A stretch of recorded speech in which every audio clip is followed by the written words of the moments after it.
Hello guys, welcome back. আমরা আজকে পড়বো hydrolysis of salt of strong acid and weak base.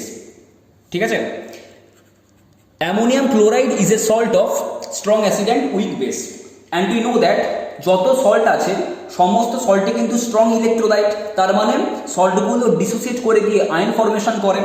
So NH4Cl dissociate করে গিয়ে formation করবে NH4 প্লাস আর Cl মাইনাস আয়ন।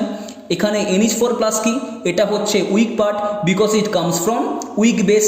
আর এখানে Cl মাইনাস কি, Cl মাইনাস হচ্ছে strong part because it comes from strong acid. And you know that যে weak পার্টটারই কিন্তু হাইড্রোলিসিস হয়, তার মানে ওয়াটারের সাথে রিয়াকশন করে, আর স্ট্রং পার্টটার কিন্তু হাইড্রেশন হয়, তাই তো। তার মানে ওয়াটার মলিকিউলগুলো Cl মাইনাস আয়নকে ঘিরে ফেলে কিন্তু Cl মাইনাস আয়নের সাথে রিয়াকশন করে না। ঠিক আছে, তাহলে এখানে হাইড্রোলিসিস হচ্ছে কার, NH4 প্লাসে। তাহলে এই NH4 প্লাস কি একটা ক্যাটায়ন, তাহলে এখানে হাইড্রোলিসিস হচ্ছে কার, ক্যাটায়নের। So this type of hydrolysis called cationic hydrolysis. So NH4 plus ওয়াটারের সাথে রিয়াকশন করে ফরমেশন করে অ্যামোনিয়াম হাইড্রোক্সাইড আর H প্লাস আয়ন। সো NH4 প্লাস ওয়াটারের সাথে রিয়াকশন করে ফরমেশন করলো অ্যামোনিয়াম হাইড্রোক্সাইড আর H প্লাস আয়ন। আমরা এই ইকুইলিব্রিয়াম কনস্ট্যান্টকে ধরলাম KH। আবার এই অ্যামোনিয়াম হাইড্রোক্সাইড ডিসোসিয়েট করে গিয়ে ফরমেশন করে NH4 প্লাস আর OH মাইনাস আয়ন। আমরা এই ইকুইলিব্রিয়াম কনস্ট্যান্টকে ধরলাম KB। আবার ওয়াটারের সেলফ আয়নাইজেশন হয়, সো ওয়াটার ডিসোসিয়েট করে ফরমেশন করে H প্লাস আর OH মাইনাস আয়ন। আমরা এই ইকুইলিব্রিয়াম কনস্ট্যান্টকে ধরলাম KW। তাহলে এটা হচ্ছে ইকুয়েশন নাম্বার 1, এটা ইকুয়েশন নাম্বার 2, এটা ইকুয়েশন নাম্বার 3। তাহলে আমাদের কাজ কি, KH KB আর KW এর মধ্যে রিলেশন বার করা। তাহলে আমাদের এখানে ইকুয়েশন নাম্বার 2 আর 3 থেকে ইকুয়েশন নাম্বার 1কে আনতে হবে। তাহলে কেবির এক্সপ্রেশন কি হবে, concentration of NH4 plus into concentration of OH minus by concentration of ammonium hydroxide. আর KW হবে concentration of H plus into concentration of OH minus by concentration of water. এবার যদি আমরা এটাকে করি 1/KB, তাহলে অ্যামোনিয়াম হাইড্রোক্সাইড উপরে যাবে। So concentration of ammonium hydroxide by concentration of NH4 plus into concentration of OH minus. এবার আমরা করলাম 1/KB ইন্টু KW। ঠিক আছে, তাহলে আমরা পাবো concentration of ammonium hydroxide by concentration of NH4 plus into concentration of OH minus into concentration of H plus into concentration of OH minus by concentration of water. So এখানে OH minus কাটবে, so আমরা পাবো concentration of ammonium hydroxide into concentration of H plus by concentration of NH4 plus into concentration of water. এটা মানেই তো KH। তাহলে আমরা রিলেশনটা পেলাম KH equal to KW by KB। এবারে আমরা পড়ব ডিগ্রি অফ হাইড্রোলিসিস, যেটাকে ডিনোট করা হয় আলফা দিয়ে অথবা স্মল h দিয়ে। আমরা ধরলাম এখানে সল্টের কনসেন্ট্রেশন হচ্ছে C মোলার, তার মানে কনসেন্ট্রেশন অফ অ্যামোনিয়াম ক্লোরাইড আমরা এখানে ধরলাম C মোলার। এবার সল্টের কনসেন্ট্রেশন যত হয়, সেই সল্ট ডিসোসিয়েট করে গিয়ে যখন আয়ন ফরমেশন করবে, সেই আয়নগুলোর কনসেন্ট্রেশন কি C মোলার হবে, তাই তো। তাহলে কনসেন্ট্রেশন অফ NH4 প্লাস হবে C মোলার আর কনসেন্ট্রেশন অফ Cl মাইনাস আয়নও হবে C মোলার। কিন্তু আমরা এখানে শুধুমাত্র NH4 প্লাসকেই কনসিডার করব, Cl মাইনাসকে আমরা এখানে কনসিডার করব না। তাহলে আমাদের রিয়াকশন কি ছিল, NH4 প্লাস ওয়াটারের সাথে রিয়াকশন করে ফরমেশন করেছে অ্যামোনিয়াম হাইড্রোক্সাইড আর H প্লাস আয়ন। আমরা এই ইকুইলিব্রিয়াম কনস্ট্যান্টকে ধরেছিলাম KH। তাহলে ইনিশিয়ালি যখন T ইকুয়াল টু 0, তাহলে NH4 প্লাসের কনসেন্ট্রেশন ছিল C, আর ইনিশিয়ালি NH4OH আর H প্লাস আয়ন এক্সিস্ট করবে না, সো এই দুটোর কনসেন্ট্রেশন হবে 0। এবার at T equal to T equilibrium, তার মানে ইকুইলিব্রিয়ামের সময় কি হবে, আমি এখানে কনসেন্ট্রেশন CH কম করলাম। তাহলে কনসেন্ট্রেশন যত কমবে রিঅ্যাক্ট্যান্ট থেকে, তত কনসেন্ট্রেশনেরই প্রোডাক্ট ফরমেশন হবে।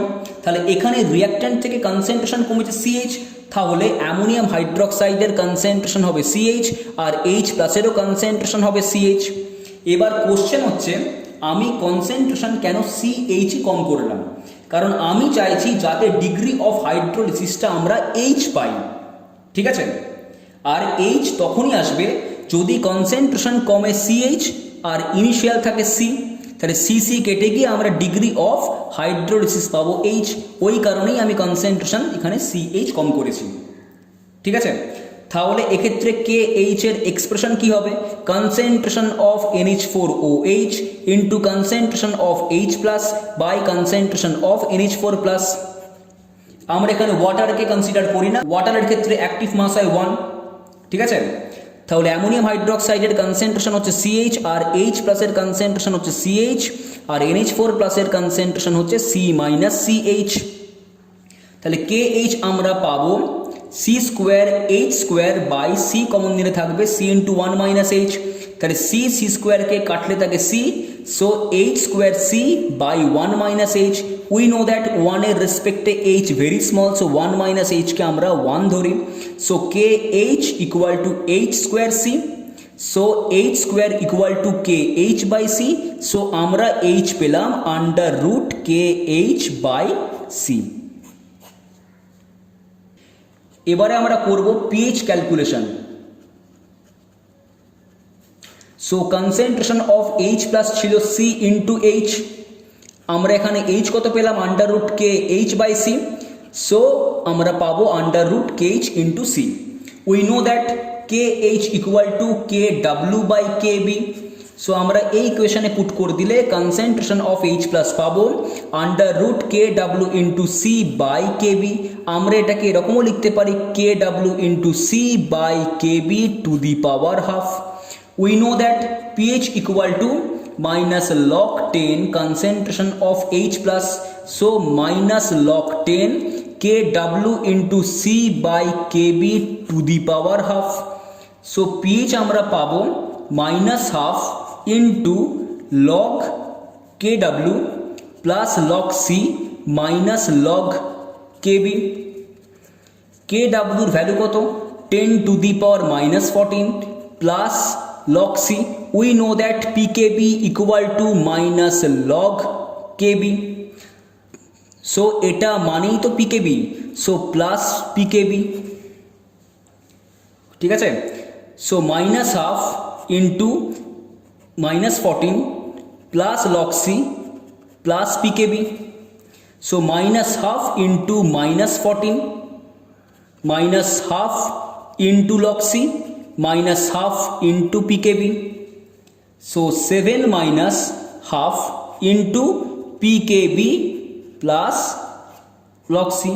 এটাই হচ্ছে পিএইচ এর ফাইনাল এক্সপ্রেশন। এবার তোমরা হেডিং করো ফর্মুলা ফর ক্যাটায়নিক হাইড্রোলিসিস বলে, ফর্মুলা ফর ক্যাটায়নিক হাইড্রোলিসিস।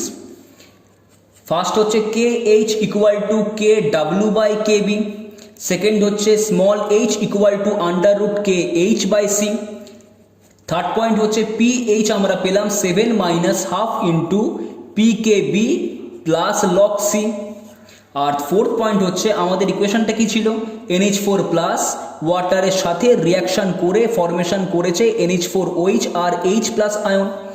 তাহলে লাস্টে ফরমেশন হয়েছে কি একটা H প্লাস আয়ন।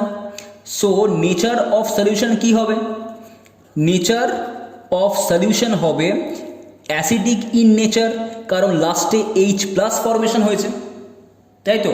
তাহলে H প্লাসের কনসেন্ট্রেশন যত বাড়বে পিএইচ তত বেশি কমবে, আর পিএইচ কমে যাওয়া মানেই তো সেই সলিউশনটা অ্যাসিডিক ইন নেচার, সো এক্ষেত্রে পিএইচ হবে লেস দ্যান 7।